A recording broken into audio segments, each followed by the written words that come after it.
আজকে যে বিষয় নিয়ে বলা হচ্ছে সেই বিষয়টি সব মুসলিমই করে থাকেন, তা হচ্ছে উযু করা।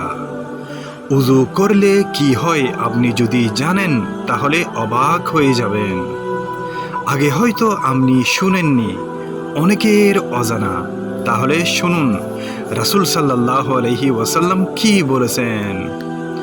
রাসূল সাল্লাল্লাহু আলাইহি ওয়াসাল্লাম বলেছেন, অজু করতে গিয়ে একজন মুসলিম বা মুমিন যখন মুখ ধোয় তখন পানির সঙ্গে বা পানির শেষ ফোঁটার সঙ্গে তার চোখে দেখা সব গুনাহ ঝরে যায়। আর যখন দুই হাত ধোয় তখন পানির সঙ্গে বা পানির শেষ ফোঁটার সঙ্গে হাত ধরে কৃত সব গুনাহ ঝরে যায়।